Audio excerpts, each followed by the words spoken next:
That's a project I've been working on, and that's the main screech of one of the drops.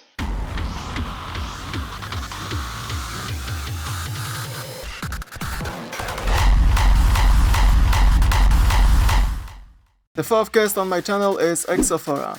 Filippo, despite around year and half of experience in hard industrial techno production, has already released his tracks on numerous labels like Altruism Records, Gavon Raves or Innercated, and his tracks were already supported by DJs like DN, Beju or Phantasm, and even DJ Mad Dogs. In this short masterclass, Filippo is going to show us how does he create screech leads for his tracks using free Vital synthesizer. Aside from that, we will see Filippo resampling the screeches to give them even more interesting and original texture, everything to make your track sound even more diverse. In the end, we will also hear from Exophora a few tips about track arrangement and how to use the screeches in your beat sound. If you want to catch Exophora, you can find him on Instagram and SoundCloud, and without any further ado, let's give him the opportunity to teach us all how to use the Vital Synth to create nasty screech sounds. Once again, thank you very much for accepting my invite to my channel.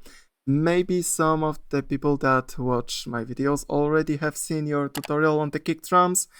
From what you have been talking about, people were requesting from you also how to create lead and screech sounds. Yeah, absolutely. And since I posted that video about kick drums, I got a lot of requests about screeches because when you're looking at the modern art techno industrial scene, you always think like kicks first and then screeches. They're the main elements that always pop up, especially for beginner producers. And I think that screech sound design is super interesting. And maybe if you're just starting out, you can get scared by it because they are not like easy to understand at first. I think screeches are not the most beginner friendly element to produce, but I think they're super fun to make, and once you get the fundamentals you can really express yourself and get creative. So I'm super happy to be here to make this tutorial with you.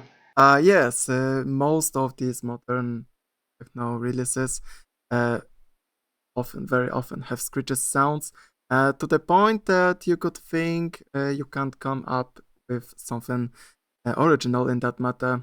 Do you think it is possible, yes, to make some more distinct screech sounds, and if it's possible for you to show us today how to make these sounds?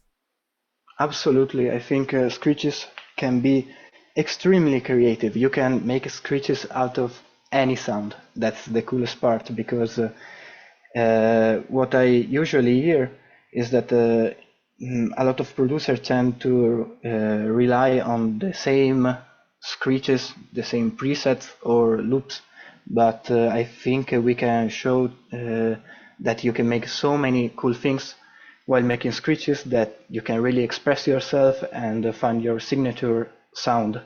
So I think that we're gonna use free plugins and stock plugins only, so you can replicate all the steps without being worried about paying for extra plugins. Let's start by we're using Vital because I think it's a very versatile synthesizer. Of course, it's very similar to Serum. If you're using Serum, oh sorry mate, if you're using Serum, it's fine.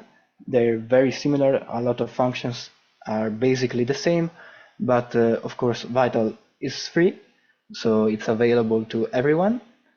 And I might want to start from the most basic thing about screeches. There are many ways to make screeches. The most simple one is just to make a lead and then kind of make it over the top and change some effects to make it sound like someone is screaming. So let's start by using a saw wave, which is of course, yeah, we're all very familiar with it. And what happens when you increase voices maybe and the unison You get this very old school art dance lead, super simple. And the thing that bugs me is that sometimes you hear that that's the point where everyone goes like, okay, nice, let's I don't know, compress it, call me, turn on reverb, or go like this and call it a day. But there are so many things you can do with these starting points. So let's turn off the reverb and the compressor, and let's see what we can do to make it more interesting. I like screeches that feel like some weird creature from outer space or a dinosaur. It's like screaming. And I also got a lot of questions about how to recreate that feeling, because it's not that easy if you're starting out to understand why the sound goes from a normal lead to a screech and how you can replicate that. So the main element that gives that screaming sound is actually a filter followed by a distortion model. And in Vital you can basically do it all in once. So you go to filter, pre-mode, so it filters the sound before it goes into the distortion. That's really, really important. And then if you go like to arc clip mode, okay, now it feels like kind of meh because we're cutting out all the high frequencies. But if you increase slightly the resonance and just crank up the drive, you can already hear that screaming feeling. And it's really that simple. A lot of screeches don't need to be extremely complex. But if you want to get that feeling, it's really that. It's a filter followed by a distortion, arc clip distortion. And what basically we are doing is preventing some frequencies on the high end of the spectrum to come into this distortion. And we are doing it because it's the distortion itself that is gonna compensate for it when you turn it up. So as you can hear, you don't need to have those frequency when you're going into distortion, or else it will just crash the sound without making that peculiar screaming feeling. And that's the basics. From there on, you can do whatever you want. And one thing that I always think when you're making those very fun sound design sessions with screeches is to get as creative as you can. You can do whatever you want. Okay. And that's the cool thing about it. Before we try to add maybe another oscillator or another effect, I would like to summarize everything you have said so far. So if we call it the most fundamental and basic screech preset, we would say that we need a sort of wave with lots of unison detune. And as we can see now, we are using 7 unison voices and the detune is set to 64. And as you have said, most important thing is to use lots of distortion with a filter that precedes the distortion to create, to make use of the filter resonance that creates the resonance. Probably now if you played a single sustained note and played around with the cutoff, you would be getting interesting types of screeches. That's in the next chapter, because that's cool, but you know what's cooler? That's cooler. And when you play with the cutoff, you're basically moving that resonance, and that's gonna impact a lot the sound, because the distortion that is coming after is gonna receive other peaks in the frequency spectrums and is gonna react to it. Moving effects is really that simple. You gotta take one of your envelopes or LFO and set it to envelope mode and put it on the cutoff. Now, when you're moving this, of course you can like get very weird with it, like just go into random points and it will it will get interesting. You can also use the mod wheel function if you have a MIDI controller to manually move the cutoff frequency. But yeah, you can really do whatever you want with it. If you just want to test out, test your screeches and your new screech preset, I suggest to make something like that and put it to the cutoff. Lower the amount a little bit. This is just a way to get a quick idea of how it's gonna sound, and of course you can move the cutoff itself. So a very important thing about this cutoff resonance is that if you're gonna overdo it, you're basically morphing the sound so much, the sound pitch so much, that the note that you're playing starts to matter less and less. Unless you put on some key tracking features. So the thing is that you have to know where you're putting that cutoff and where the cutoff is reaching, because I think that you have to put your screeches in key of the track you're making. I mean, if you're making full industrial, I don't know, crossbreed or techno where you don't really have any notes in your track, you're just using drums and a very atonal screech without a big resonance, you can do whatever you want. Of course, you don't have a scale in your track, so you can do whatever you want, but I always put some harmonics and melodic elements in my track, so yeah, I gotta pay attention to the cutoff because I don't want my screeches to sound off key, of course. So yeah, that's the starting point, basically. And from now on, wait. And from this sound, you can really try to push your the boundaries, because yeah, that's very cool, and you get that screaming feel that I was when I started out, I was desperately trying to find. And if you just put on, could I interrupt you for a second? yeah. Sorry. You have mentioned an important thing a minute or two ago, that is tuning your screech. Yeah. You have said that if we are not using lots of resonance on the filter, it is as easy as playing the right note on your keyboard. Yeah. But with more resonance, you have mentioned, pitch of the note you are playing starts to matter less and less. Could you explain a bit more on how does it work like?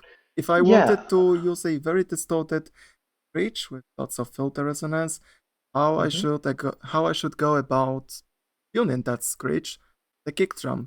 Yeah, so there are two ways. I think you can modify it straight away from selecting the cutoff frequency, as you can see the numbers move. You can see what I mean, 100 hertz means on the piano roll on the scale, and then select that as a starting point.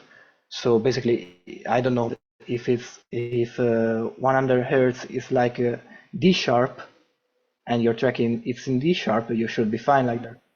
Of course, if you make that resonance go down quick enough, or you're gonna pick the higher part of the spectrum when the filter is moving up. But that's an example. Another thing you can do is resample your screech.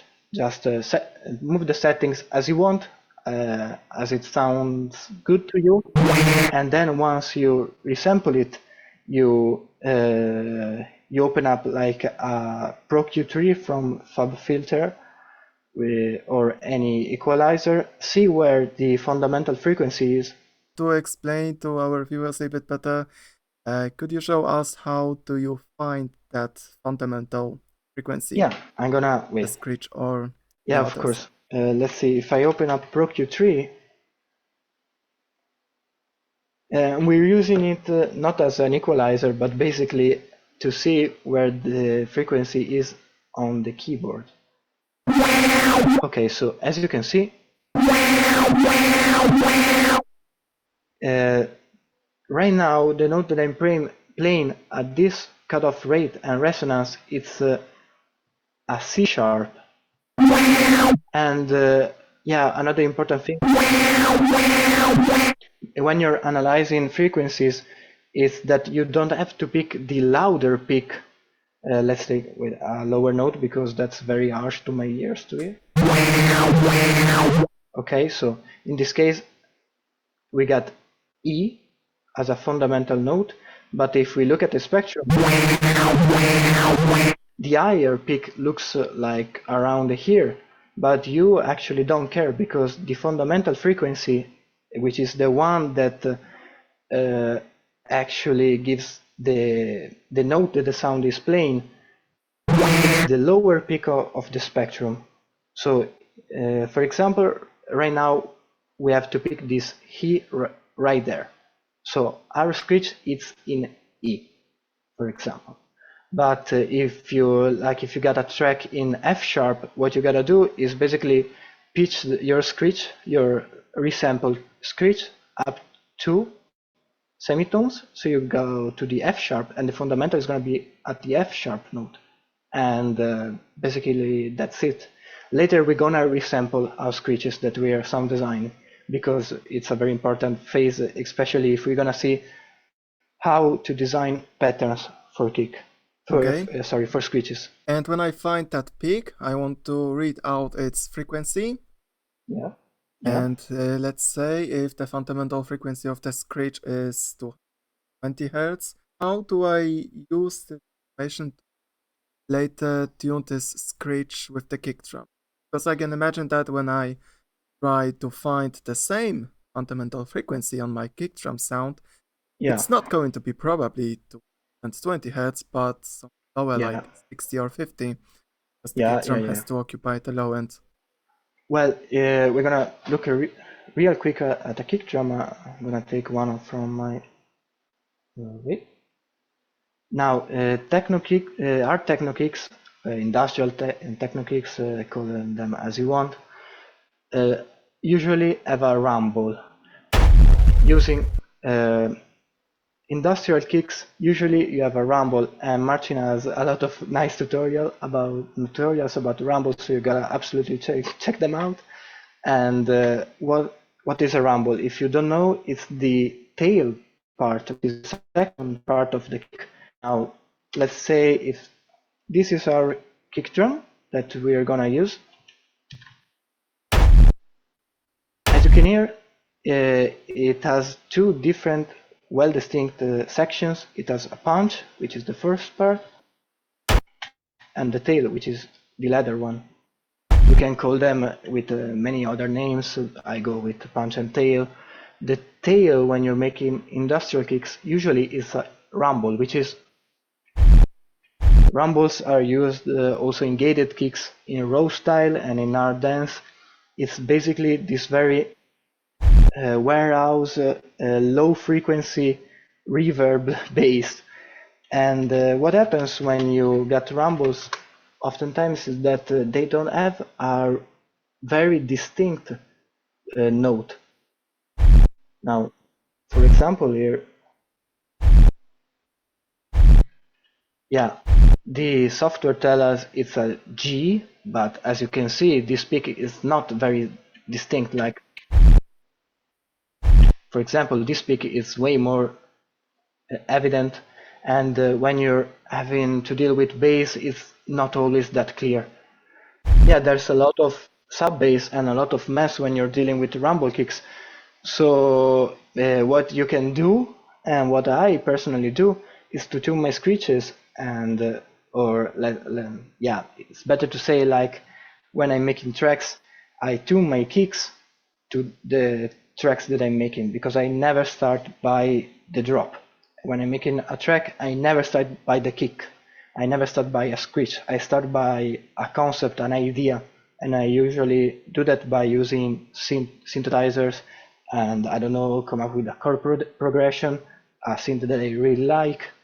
So what I do is look at my punches, because often my punches have a really distinct frequency. That's the only punch that I have. Yeah, That one, for example, I'm gonna put it right there so you can hear the difference between those two punches. So the first one doesn't have a clear resonance. If we look at the second one,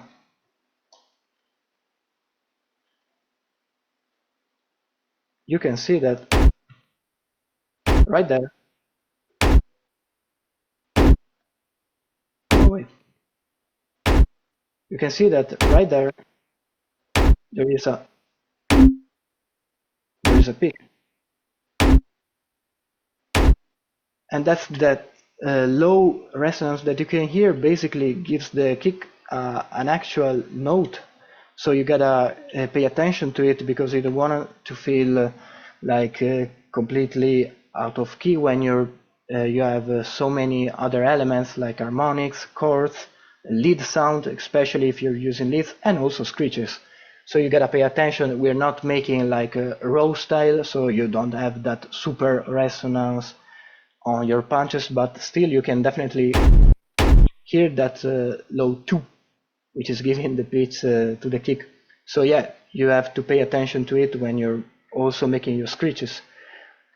And yeah, I think Okay, we can. but does it mean that in the end, when you are looking at the frequency spectrum of the kick drum, you are looking for that fundamental frequency, that resonance in the transient part of the kick drum in the beginning of it? Yeah, I look usually having rumbles in my kicks.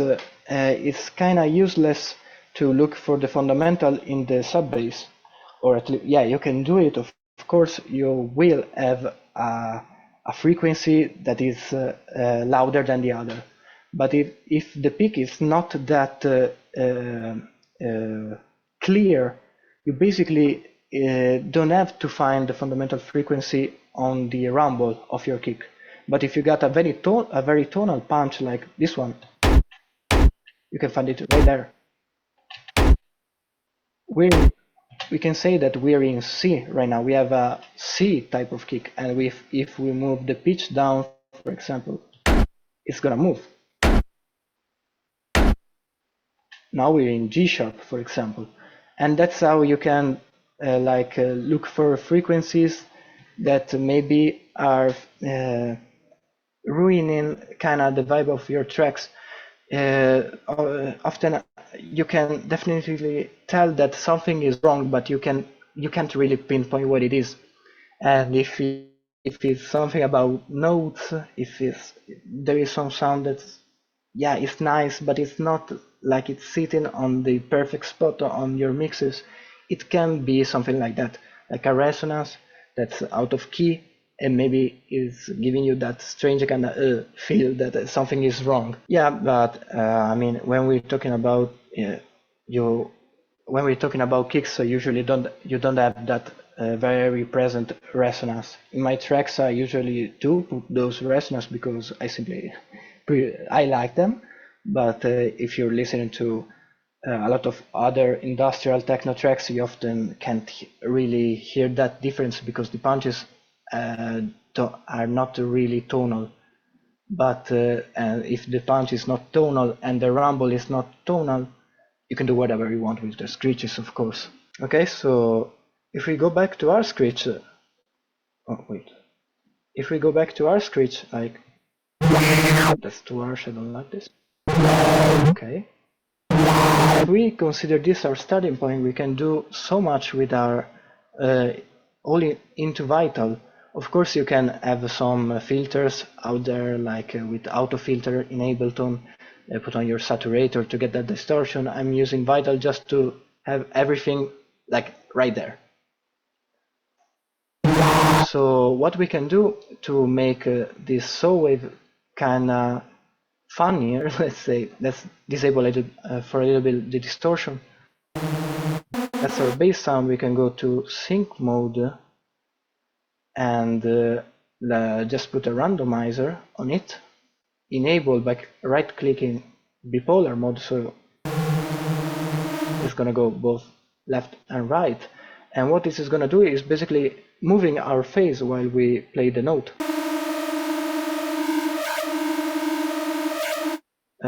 We're gonna increase the frequency. Oh, maybe that's not the perfect algorithm. What we are basically doing is messing with the sound a little bit, just to make it more interesting. Another thing that we can do is inserting another oscillator. You can use whatever waveform you want, just to get that layer that makes the sound as a whole more interesting. If we use like this one, we can add some voices and turn down the detune.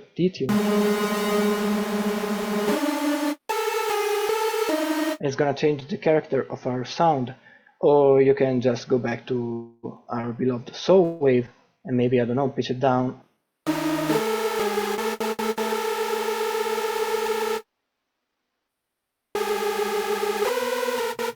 Just to add a layer of complexity to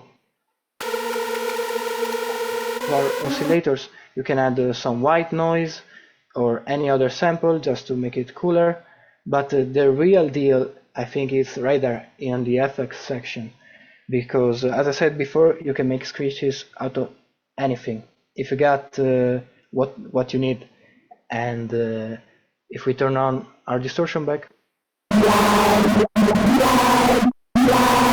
yeah, well, we got our screaming feeling. It's nice, but we can make it way more interesting by adding something like chorus, take down the feedback, and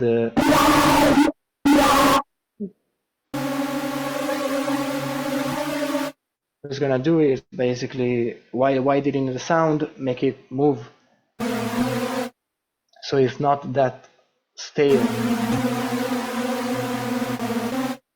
Another thing that you can do is add some flanger or phaser, and then when you turn on,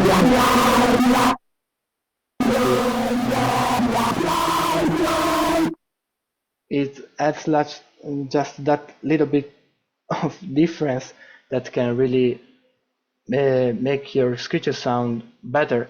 But I think that by using an LFO right there to determine where the cutoff is going, we're gonna limit ourselves in a way. If we disable it and just play with the cutoff,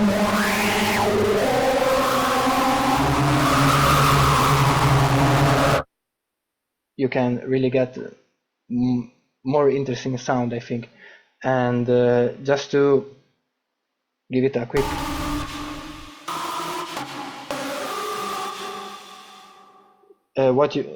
just to hear if the screech is gonna sound good in context later, you want to put just reverb and compressor, which is basically OTT.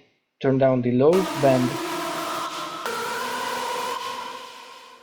just to hear if the screech is going to sound nice when you're putting it with some kicks, for example. Now, what I want to do is to take those off and just see if we can mess a little bit with our screech more. As I said before, we might need to resample it to make it more interesting. And what I'm gonna do is just make a note.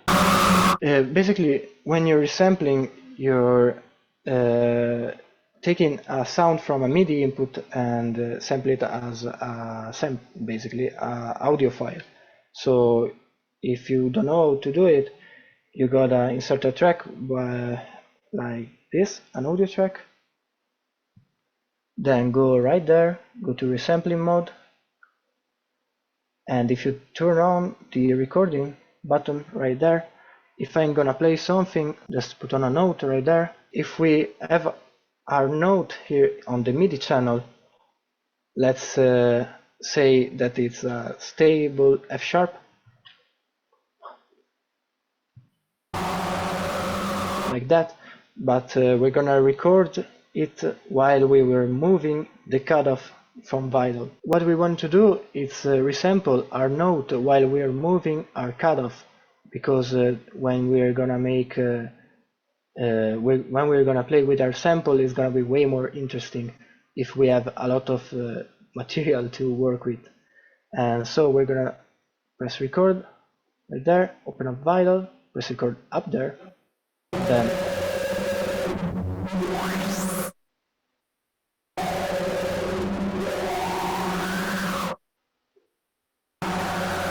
it's gonna.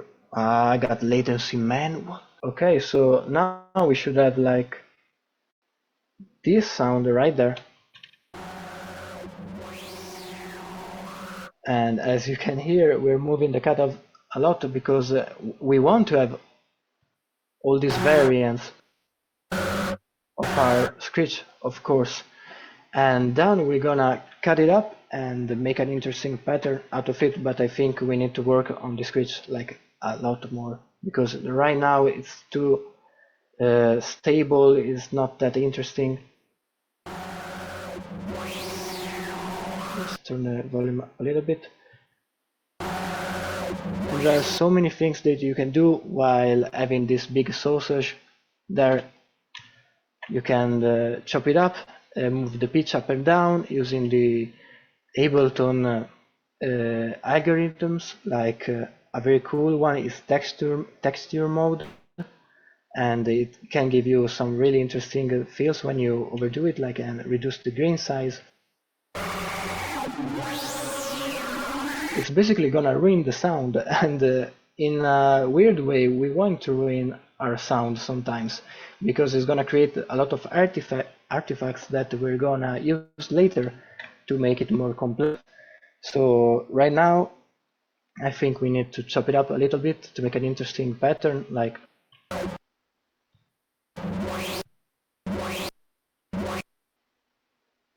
then we're gonna play it in context with some kicks, so it's more likely to be pleasant to our ears.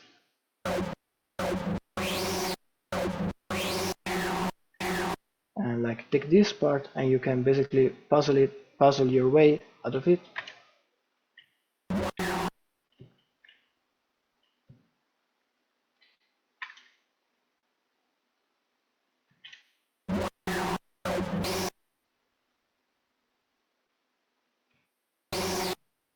You can also like press R on your keyboard to reverse the sample.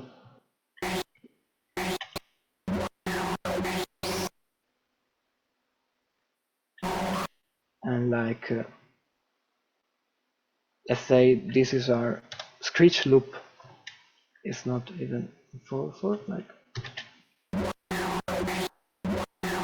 I know it sounds like shit right now, but we're gonna mess it with it a little bit more.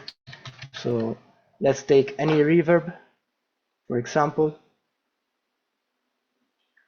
and you can play with the settings, but we don't really need to make it complex. A really cool thing that you can do is making the reverb come just before the sample hits. So maybe if you do something like this, you can hear the reverb. If we add OTT, maybe it's more clear. No, because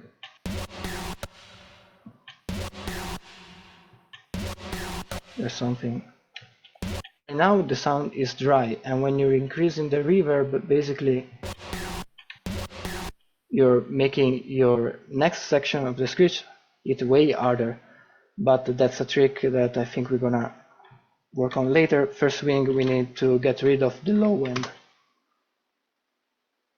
because we don't want any low end on our screeches, because of course when you're in the drop, you want the kick to take the full sub bass section of your frequencies, like that. And then we can play a little more with it, and you can even just go nuts and put another distortion. Camel Crusher should be free, I think it's free. And what? Gosh. And if you increase the Mac module is gonna basically squash the high end even more. That's the difference.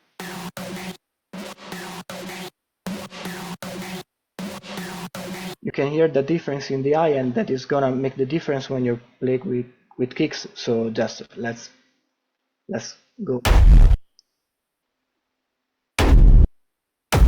Let's put this kick right there. Let's say we want to use this one.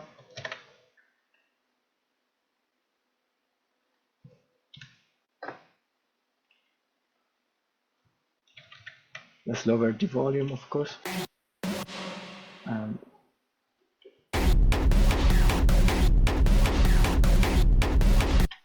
Now, the cool thing that you can do with the screeches, as I said, is moving the pitch up and down using some weird settings on the algorithms here on Ableton.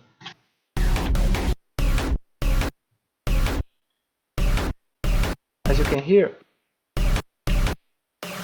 now the screech feels like it's kind of scraping through something like glass.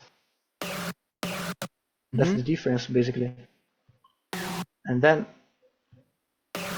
you're giving it a little bit more to work with. Like you're giving an extra layer of complexity to the sound, and it's gonna really make the difference. And I like this bit, for example. What if I just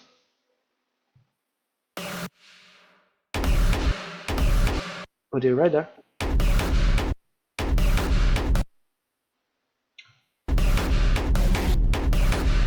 And basically you can continue playing with the sections, with the reverb to make those interesting, like it's coming kind of feeling.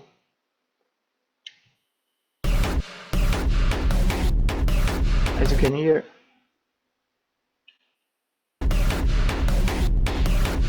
and then you can really just express yourself as you want. Yeah. And in essence, what are you doing with the reverb? I think I need. You are automating the volume of it. Yes.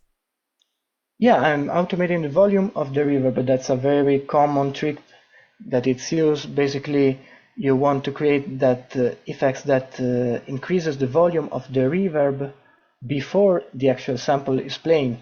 It's a way you can make like the sound more interesting by adding that like suction effects before the screech comes, like yeah, like a reverse impact, we can say.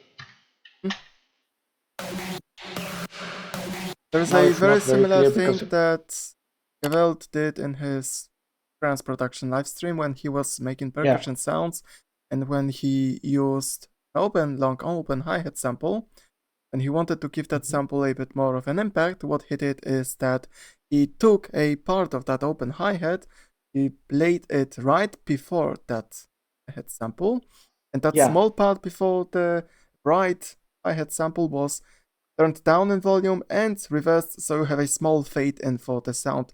So I can see you are doing something very similar with the screech sound and reverb.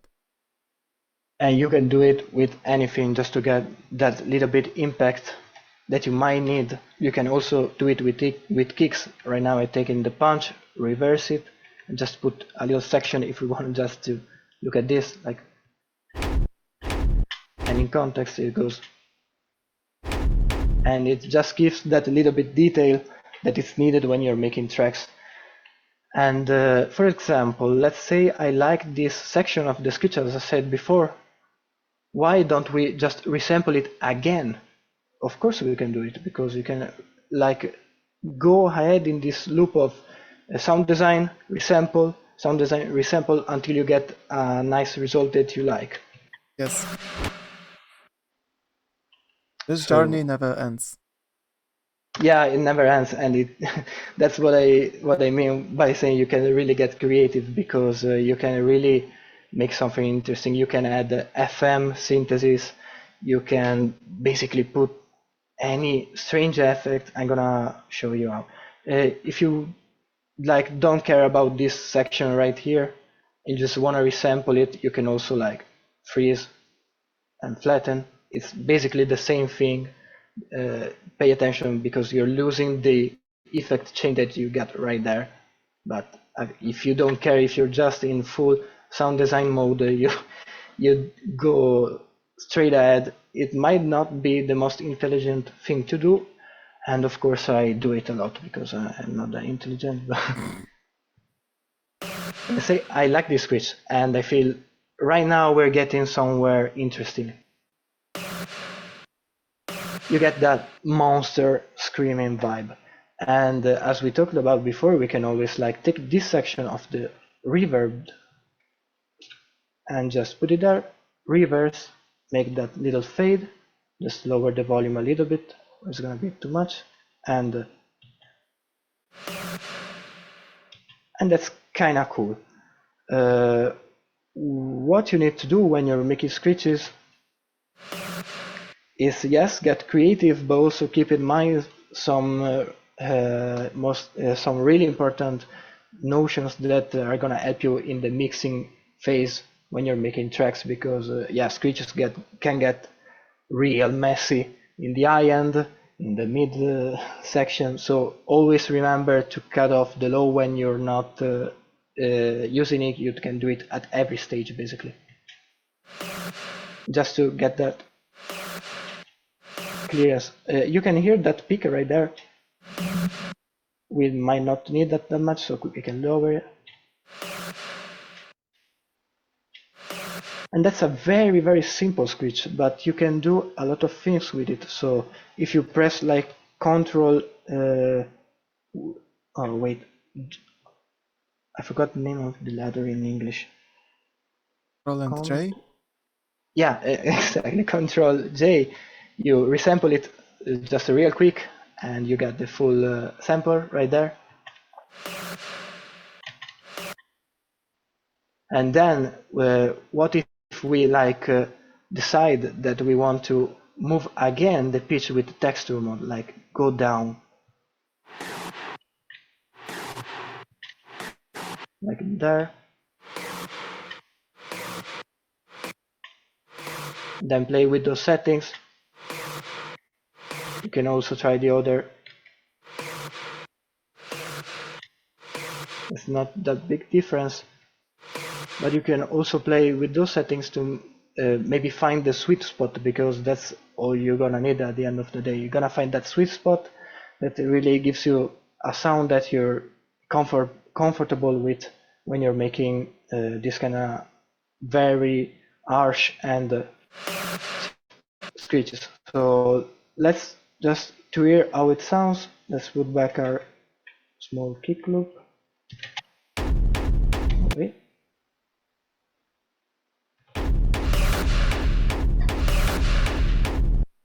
So as you can hear, it's very simple. We're not making patterns out of it. We got this sound. Yeah, it's fine. You can do a lot of things. You can morph it with, let's say, with a phaser.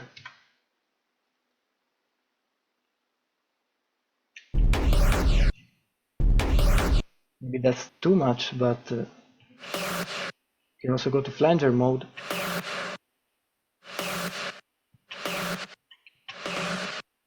That's, okay, that's just to hear what is basically doing.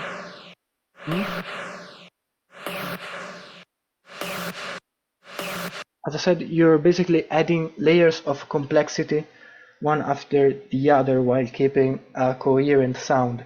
And if we hear what we started with, that's the sound that we started with, and after just some adjustments, it got completely different. And that's why I suggest to check your tune after you did all this process, because it's gonna change a lot. If you're playing with the reverb, delay, something like that, you might need to add OTT. I know it's fallen out of favor of a lot of producers. I mean, this is, if you don't know what it is, it's a preset from the multiband compressor of Ableton. It's the over-the-top preset, and it's a super common effect that a lot of producers use especially in bass music for bass sound, because it just squashes the sound and puts it in your face without any mercy. You're gonna be very careful with the amount. Of course, you can play with all those settings. As I said, we don't need the low end. You can just cut it out while moving the cutoff right there if you want. Basically, the OTT is gonna re-put the sound, put again the sound together when you're playing with it too much. Now What we do you added mean by this that? flanger. Yeah, because if we like, let's make it extreme. Like we put this phaser, this flanger right there. If we need to get that power back in, and OTT can help you, especially when you're working with reverb. But another thing that it's even better, it's a very simple saturator. On digital clip mode, I set it as a default because I use it a lot, and just increase the drive, reduce the output until you can hear that power come back in.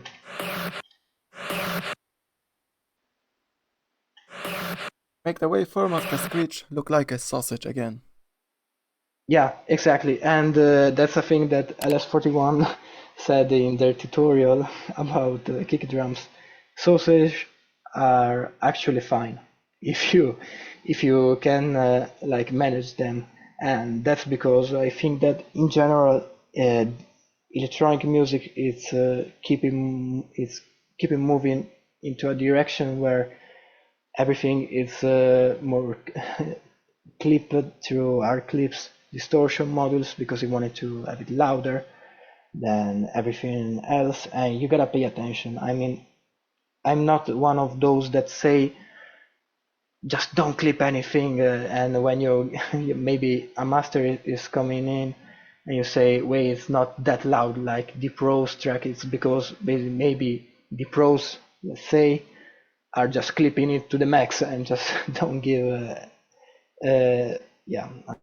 Can I swear? I usually don't do that on Yeah. my channel. Sorry.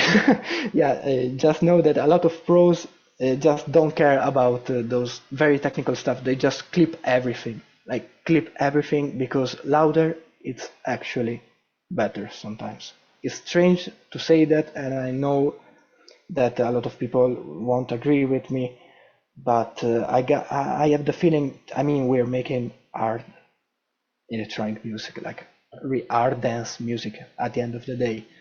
So yeah, we're gonna distort everything all the time. Why are we worrying about clipping some screeches like at this stage of sound design? It's fine, I guess. That's too much. Because you can hear that artifacts in the high end that I don't like. But just to get the power back in, if you're moving too much phasers, alter voice, if you got that, yeah, that's how I need to reintroduce some power back in, and arc or digital clip from saturator is very clean, is very nice, it's not that complex, so it's a good way to put back energy into your track. Are there any other effects you would like to try to use on that screech? Yeah, there is a way. There is this modular erosion that I showed in my tutorial about kicks that I use a lot of times in my kicks. That adds basically noise to the sound, and as you can hear, it really like can mess your sound up, like for real. Like, if you're going into the extra industrial route, like some very crossbreed or hardcore industrial artists that really like that noise feeling, you can use erosion to make that your screeches don't sound that clean. Like, you can just distort it like that, as you can. It's just to make it like dirtier in a way. And wait, let me think a little bit about other plugins to use. Actually, one thing that we can try is just that I came to my mind right now, and I don't know if it might work, is adding an auto pen and just take down the rate a lot. Yeah.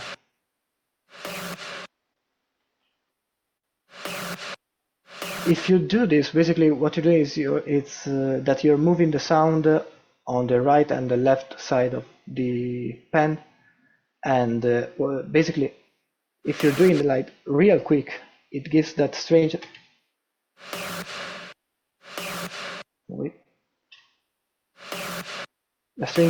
effects, and it doesn't make that difference, but I swear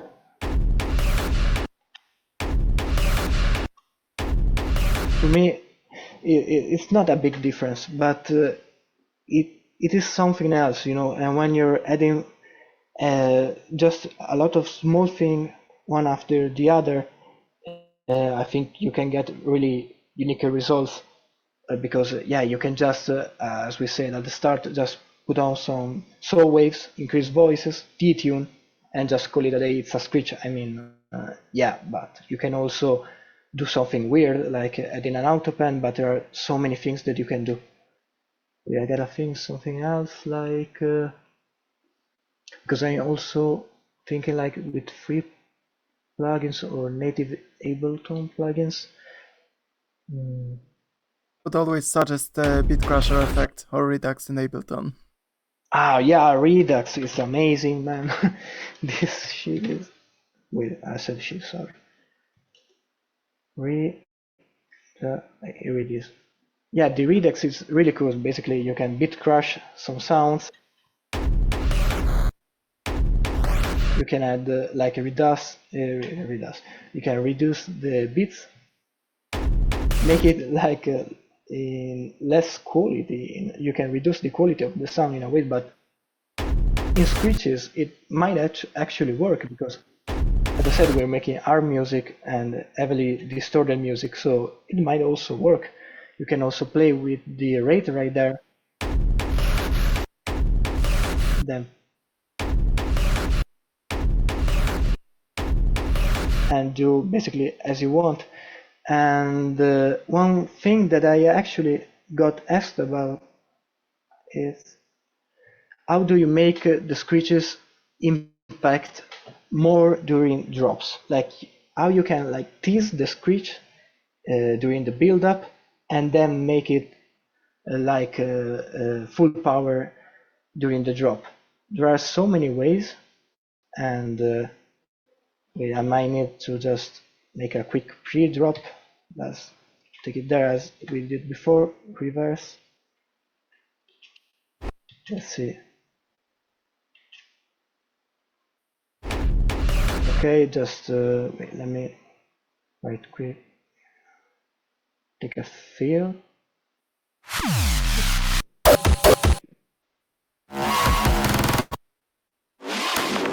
Let's take this one. Oh wait, I'm gonna make a new audio track.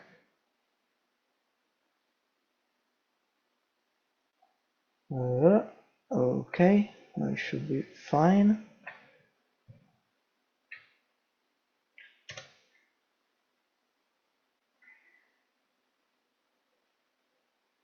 Now that's our pre-drop. Let's see if it's actually line up. No, it's not. Let's lower the volume.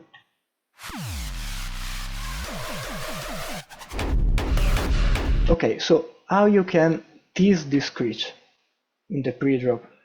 Basically, you gotta work with automations. I don't think you have to change that much about the sound right there, but you can do some really interesting things.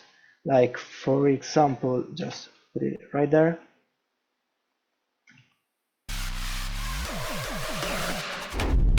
Now, of course, if you leave it right like this, yeah, you're not teasing it. You basically put it right there. It's not that interesting. But maybe, let's say, wait, what? Am I out of bars? Yeah, of course I'm.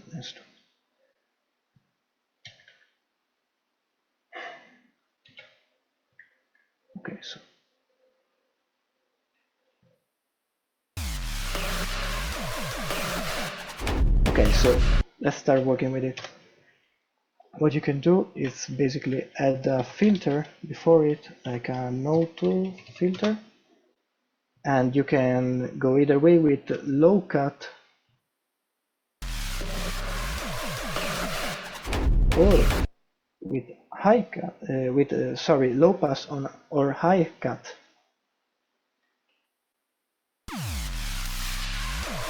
So let's say we wanna use this, go to show automation, just make a quick automation right there. So basically the sound is getting filtered into the drop, and then it's coming full power. Just remember to disable the effects once you're in the drop. Another thing that you can do is add a very strong phaser. Let's just turn the filter off a little bit. So basically what you're doing is adding those little effects that are gonna prepare the listener to the drop. So you don't like just straight up go kicks and screech, which might be not that interesting. It reminds me a lot of a DJ that when they set into another track to the mix, maybe if someone Yeah, is both DJ and producer, that person could think yeah, of adding a screech into the drop in the same way as that person thinks of producing a new track into the set. You are doing the same things that a DJ would do. We are playing with yeah, filter automations, would automate also volume if that's necessary. yeah, And of a while course. ago Yeah, you yeah, added a phaser effect. yeah, yeah, of course you can automate volume. Another thing that you can do, which is very interesting, you can open up utility. Yeah, you can, of course, automate volume, like make it quieter before the drop and then slowly rise. But another thing that you can do is to reduce the width of the sound. So you're basically making the sound more mono while you're coming into the drop. And let's see it alone, like. So yeah, you can play with the phaser, with some filters, like that. You can automate the volume and the width. Yeah, that's, you can also automate reverb, make it increasing while the drop comes, and then turn it down. You can do a lot of things. And I think that one thing that we should cover that we haven't talked about is maybe how you can make interesting patterns with kicks, because for example, that's just a screech. It's nothing special. And the way you can like approach this part is by chopping once again your screech, and or play some notes, put it on a sampler. Or another thing that you can do that is very interesting to me, and when I hear this in tracks I'm kinda always happy. It's when you're making some call and response patterns with different screeches. So let's go back to our vital. That's the sound that we had before. But yeah, let's real quick just go back there. Increase once again the voices, maybe like that. And another way of making screeches is by FM synthesis, which is super cool. Like let's open another oscillators, open up FM from oscillator 2. Basically this oscillator right there is gonna go into this one. Wait, just turn it off, of course. And like that you can make very cool sounds that are mostly used in bass music, drum and bass. Yeah, but of course we can use them too. So Why not just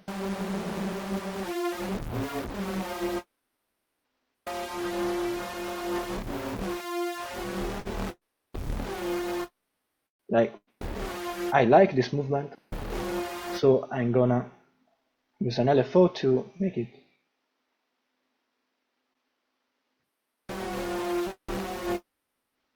Let's make it like that, maybe.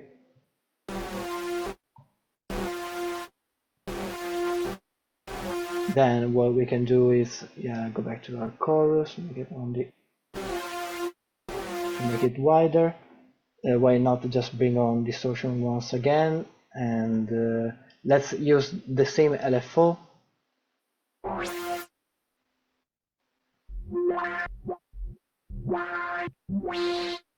We can also play with the blend mode a little bit. Of course, remember to increase the drive to the max like a madman.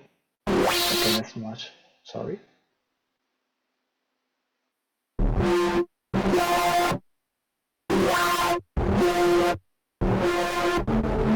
As you can hear, if you're using FM, you can make interesting variants of some screeches, maybe too much easy or unoriginal. For example, I like this screech movement. And the cool thing is, of course, if you play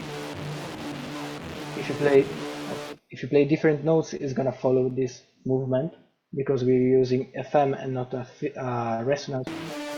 Or yeah, we're using also a resonance, but it's not that important. So let's say that I like this one, so why not? For example, let's do what we did before, so insert a new track. And resampled it. Exactly. I have a single question. When you choose the resampling option in the new audio channel, is it going to record anything you play? Yeah, it's actually gonna record anything. So if you have a MIDI controller with some knobs, you can link the parameters to your MIDI just by clicking this arrow right there. Go to configure, and you can basically configure any parameter and make an automation out of it. For example, you can also, I just configure something that I already am modulating here. So let's say I mean the pitch, and then you can add it to MIDI map and control it with your MIDI, and that's a very cool thing. But yeah, of course you gotta keep attention. If you're sampling everything. So for example, we want to resample just this screech right there. Remember to put it in solo mode by clicking right there, so you're gonna just resample this one. So the note that I like was like that, but let's hear it in context.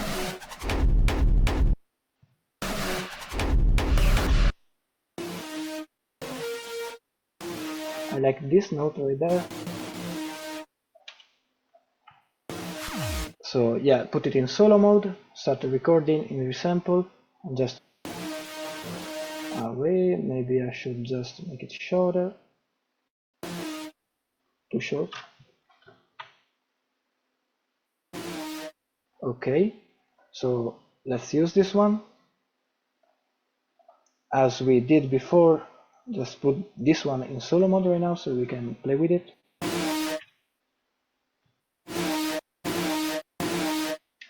Okay, there are some tones that I like, for example in this latter part. You can hear that over distorted feeling that I really like. Let's say we want to push it to the limits. Oh, sorry, I just maybe blow everyone's headphones right now. Let's try to change. Sorry, mate, once again. Maybe.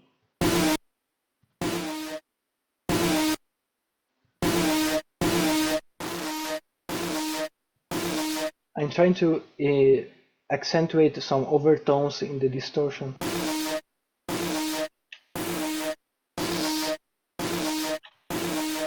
Couldn't you Okay. try to find again the fundamental that screech and boost it in an equalizer before the saturator effect? Oh yeah, you can of course do it, and you can do it manually. Like, wait, let's turn back to our default saturator, and then put on, let's say, EQ8. What you can do is basically create your own peak or pixel. You can also make more than one if you want. If you double click on it, the arrow, when you're pointing to somewhere in the spectrum, right there it will give you some information about the note. So that's perfectly fine. Let's say we want to make it in A sharp. You can create like your own peaks without any trouble.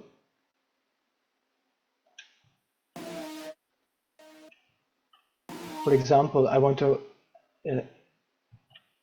no, I like this song right there, let's say, or maybe push it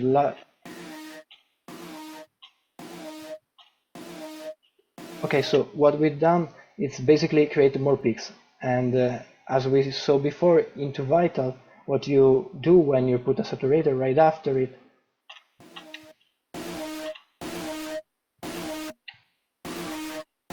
you're really pushing those resonance to the max and creating those screeches. And I know that sounds quite strange to say, but that's a technique that a lot of roadside producers use to make kicks, like making extreme resonance and then clip it all the way, just to Yes, get that punch and from the then you are kicks. getting a tonal. Yeah, exactly. Let's say I like this part, so yeah, I'm gonna accentuate a lot. Let's put some reverb. And just we're gonna leave the settings right there. You can play with them as you want. I'll just keep it short. So basically, so right there. And as I said before, once you add some reverb, if you put some OTT after it, it's gonna basically overcompress the reverb signal. And if we overdo it like 100%, you can almost hear like the reverb is louder than the screech itself. Of course, we don't want that, but it's you can see OTT sometimes like a ultra glue compressor, so you can use it that way. So let's make it quick, freeze and flatten. You can of course just use any compressor to get that very compact feel. Like if we just take the glue compressor from Ableton, you can get very similar results. What the difference between these two? I think it's on the fact that this one is a multiband compressor, and what it does basically it's separating three bands of frequencies, or maybe it's better to say of frequency ranges, lows, mids, and highs, and then compress them separately. So basically, you're getting three compressions at once, separated by frequencies. And the basic settings of OTT, which are like that, maybe, I think, as you can see, are accentuating the lows and the highs. And what it does is basically putting your sound really in front, because if you make the highs and lows louder, the sound feels like it's in your face. If you turn it down, you see that, or maybe you'll hear that the sound feels far away from you. While if you increase those,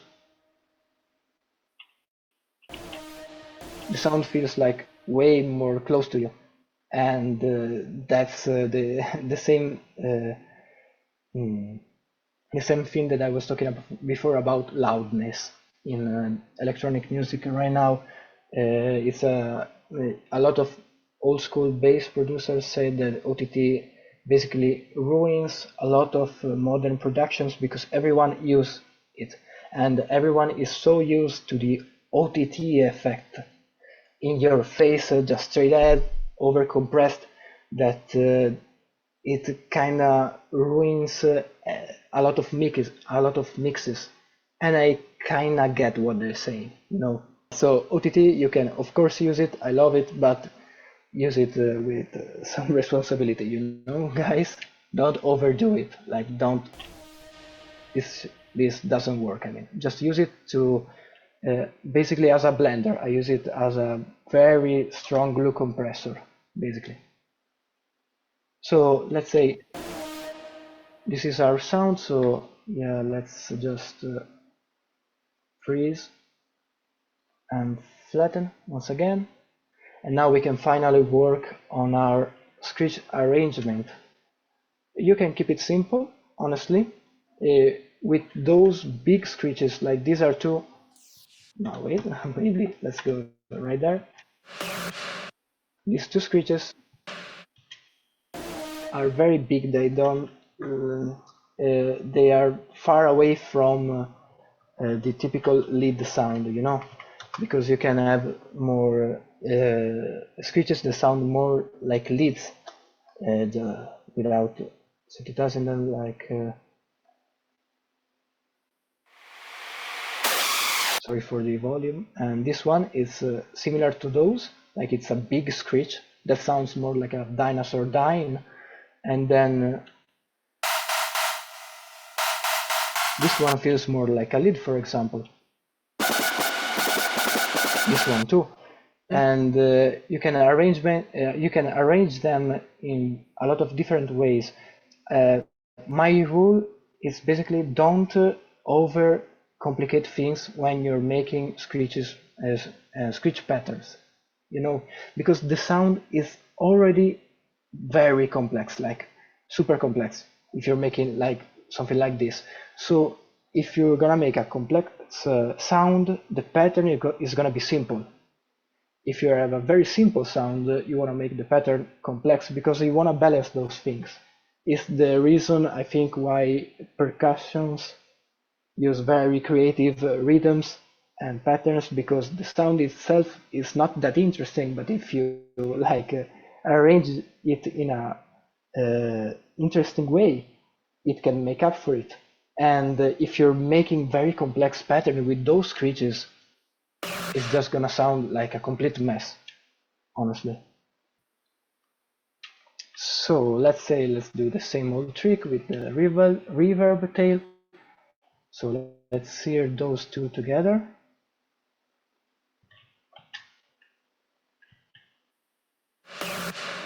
This one is way too quiet. And we have to cut up the lows.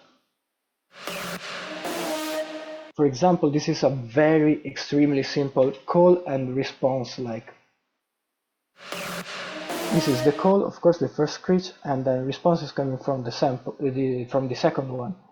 Yeah, it feels like two dinosaurs dying and insulting each other from around the forest, but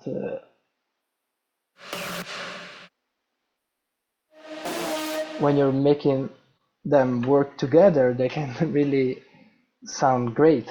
So let's put them into a group. So Control G, if you know the hotkey, and once you have your screeches in groups, there is a simple sequence that they follow.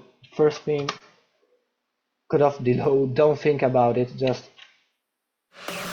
yeah, there is no low end right now, but I always do it because I know I will forget the low end my screeches. So I just you can apply more reverb if you want and recompress it with OTT. That's a thing that you can do. One thing that I always do is putting some side chain or something like that. You can use LFO tool if you got it. I don't personally have it. I don't have anything against it, but I just don't have it. And this one is a free, basically envelope, volume envelope that is versatile enough to make whatever you want. So basically, what are we doing right now? We're shaping the volume in some kind of weird way because we want the screech to move with the kicks. If the screeches are alone, you don't want that effects because just okay. But if you're playing with kicks, that sidechain effects is gonna make the screeches flow way better with kicks. That's of course an exaggeration, but that's a very common trick. You can use it with leads, with orchestral elements during drops if you want to use those chords. It's a very simple, very effective way that has been used in EDM since Martin Garrix forgot to add it to one of his earlier tracks, and he got absolutely smashed for it, which is nuts. But so let's say I like this call and response. Maybe okay. That's the difference that I was talking before. Sometimes you just gotta do that little bit tweak that is gonna completely ruin the sound and at the same time make it way more interesting.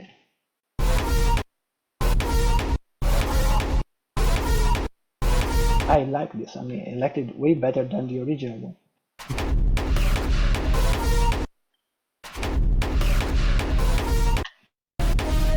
But yeah, those are minor changes. Once you resample the sound, basically you're starting over once again. And so you're working just with this one. Like there is no effects on this one, so the OTT maybe it gets lost in the effect chain, but since you resample the sound, I think that its influence is gonna be there, lay in the background. And one thing that I suggest when you're making sound design sessions with screeches, it's just to take any sound that you like. Like I said, let's say I like the sound. This screech right there. Well, save it for later. Just put it there in your library of samples, and then you can just drag and drop it later, chop it up in your own full fleshed out tracks. So, that's a very important thing because sometimes you just get lost into the sound design step that maybe you're leaving behind some cool sound that might be useful later. That's a thing that you're gonna learn with time, and it really depends if you're a really organized person in real life or not, I think. And it took me so much time just to remember to save all those sounds and all the effect chains, but trust me, it will make the difference when you're running low on time, and let's say you don't have like 2 hours a day to work on music. If you already got those sounds, you can morph just a little bit, tweak a little bit, put it in your tracks. It's gonna make a huge difference when you're trying to put out something and just get it done. Okay. Okay. What if I show you? What if I show like one of the project that I working on just as a final uh, chapter, let's say, over something that we haven't talked about yet? Sure, go ahead. Okay, so that's a project I've been working on, and that's the main screech of one of the drops that I'm gonna play it in solo, and then in context.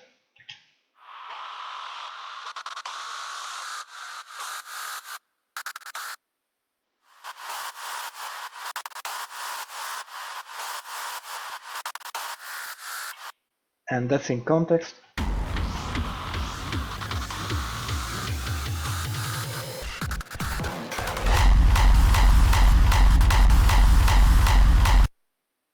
Is it too loud? Like, Oh, it isn't. okay.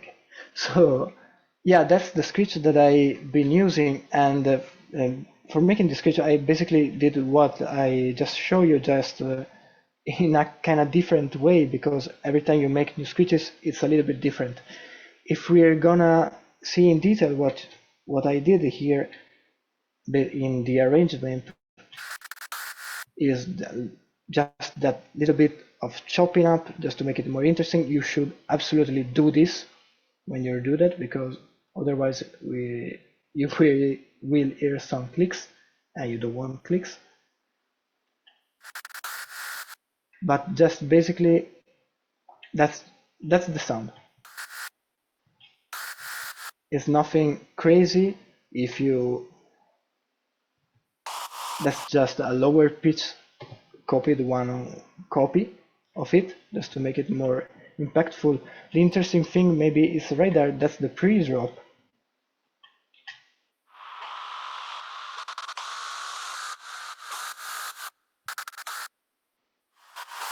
As you can see, I'm moving something, and there is something going on with automation. That's a rec that I get, I don't remember where from, but it basically adds reverb and make it far away. This makes the sound a little bit far away. And if you look at the automation, you can see that the sound is coming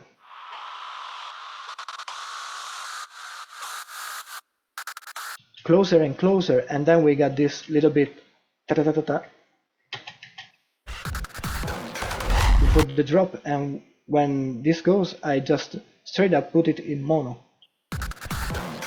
as you can see. Okay, so that's the pre-drop basically, and last thing that I want to say, that's the first drop that is completely different.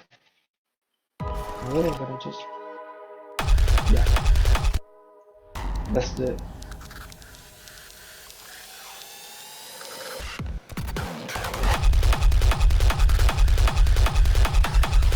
as you can see, I just chopped that little part from here and use it in my first drop, and then I add another screech, same thing once again, some effects maybe, not even,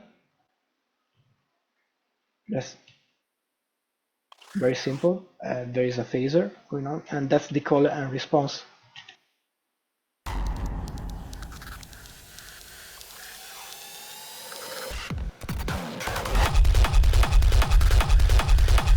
That's the call and that's the response.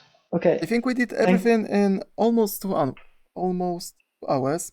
I don't yeah, know if there's something you would like to add on top of what we have said well, already. of course I want to thank you for having me on the channel, and I watch a lot of your videos.